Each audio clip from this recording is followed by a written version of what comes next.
உமா விருந்தகம் சேனலுக்கு வெல்கம் பண்ணுறேங்க. இன்றைக்கி வந்து நம்ம என்ன ரெசிபி பார்க்க போகிறோம்னு பார்த்தீங்கன்னா ஒயிட் குருமா தான் பார்க்க போகிறேங்க. நான் வெறும் உருளைக்கிழங்கு வச்சு உங்களுக்கு நான் செஞ்சு காமிக்க போகிறேன்.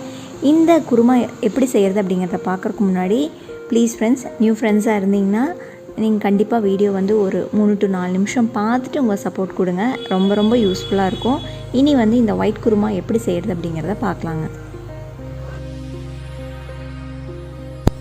இந்த குருமாக்கு பார்த்திங்கன்னா நான் வந்து 1 டேபிள் ஸ்பூன் எண்ணெய் ஊற்றுறேங்க. கூடவே தாளிப்புக்கு வந்து நான் வந்து பட்டை, கிராம்பு, ஏலக்காய், பிரிஞ்சி எல்லாம் ஆட் பண்ணிக்கிறேங்க. நான் வந்து கருவேப்பிலை வந்து கொஞ்சம் ஆட் பண்ணுறேங்க. உங்களுக்கு வேணும்னா போட்டுக்கோங்க, இல்லைனா ஸ்கிப் பண்ணிக்கோங்க.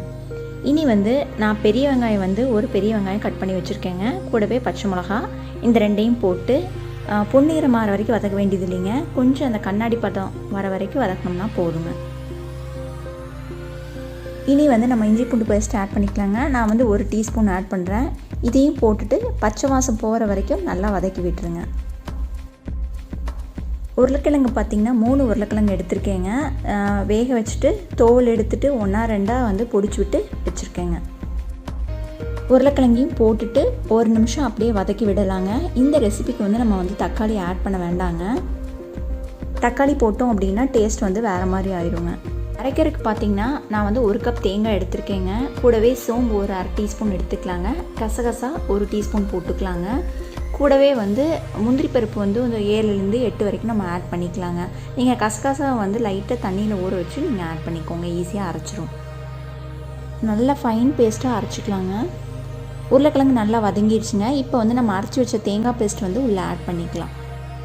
தேங்காய் பேஸ்ட்டை ஆட் பண்ணிவிட்டு இந்த குருமாவுக்கு எந்தளவுக்கு தண்ணி வேணுமோ நீங்கள் ஆட் பண்ணிக்கோங்க. நம்ம தேங்காய் சேர்த்திருக்கோம், முந்திரி, கசகசா எல்லாமே அந்த குருமாவுக்கு வந்து ஒரு திக்னஸ் வந்து கொடுக்குங்க. அதனால் நீங்கள் வந்து தண்ணி வந்து உங்களுக்கு எவ்வளோ வேணுமோ அந்த அளவுக்கு நீங்கள் ஆட் பண்ணிக்கோங்க. இந்த அளவுக்கு நீங்கள் ஆட் பண்ணிவிட்டு அதுக்கப்புறம் இந்த குருமாவுக்கு தேவையான அளவு நம்ம உப்பு வந்து ஆட் பண்ணிக்கலாங்க. உப்பு போட்டுட்டு நம்ம வந்து கொதிக்க விடலாங்க. ஒரு கொதி வந்தோடனே நம்ம வந்து ஸ்விட்ச் ஆஃப் பண்ணிக்கலாம். நம்ம குருமா ரெடி ஆயிரும். இந்த ஒயிட் குருமா பார்த்திங்கன்னா நம்ம வந்து பீஸ் புலாவ் இருக்கு இல்லைங்களா, அதுக்கு செம்ம சூப்பராக இருக்கும். அதுக்கப்புறம் வந்து சப்பாத்திக்கு சூப்பராக இருக்குங்க. இடியாப்பத்துக்கு ரொம்பவே நல்லாயிருக்கும். இப்போ பாருங்கள், அப்படியே கொதிக்க ஆரம்பிக்குது. போதுங்க, இனி வந்து நம்ம ஸ்விட்ச் ஆஃப் பண்ணிக்கலாம். நம்ம சூப்பரான ஒயிட் குருமா வந்து ரெடி ஆயிடுச்சு. இதை வந்து நீங்கள் வெஜிடபிள்ஸ் போட்டு கூட நீங்கள் வந்து செய்யலாம். ரொம்பவே நல்லாயிருக்கும். கேரட், பீன்ஸ், பட்டாணி இதெல்லாம் போட்டு செஞ்சால் சப்பாத்திக்கு வந்து செம்ம டேஸ்டியாக இருக்குங்க. இனி வந்து நம்ம மல்லி இலை தூவி இறக்கிடலாங்க. நம்ம சூப்பரான ஒயிட் குருமா வந்து ரெடி ஆயிடுச்சு. இந்த குருமா செய்கிறதுக்கு ரொம்ப டைம்லாம் எடுத்துக்காதுங்க. ஒரு 15 மினிட்ஸ்க்குள்ளே நம்ம வந்து செஞ்சு முடிச்சிடலாம். குழந்தைங்க வந்து விரும்பி சாப்பிடுவாங்க. ஒரு கெஸ்ட்டு வராங்க அப்படின்னா டக்குன்னு இந்த குருமா வந்து வெஜிடபிள்ஸ் போட்டு வச்சு ஒரு சப்பாத்தியோடு நம்ம வந்து ஈஸியாக வந்து நம்ம சர்வ் பண்ணலாங்க. இந்த ரெசிபியை நீங்களும் உங்கள் வீட்டில் ட்ரை பண்ணி பாருங்கள். ட்ரை பண்ணி பார்த்துட்டு எப்படி வந்தது அப்படிங்கிறத எனக்கு கமெண்ட்டில் சொல்லுங்கள். தேங்க்யூ.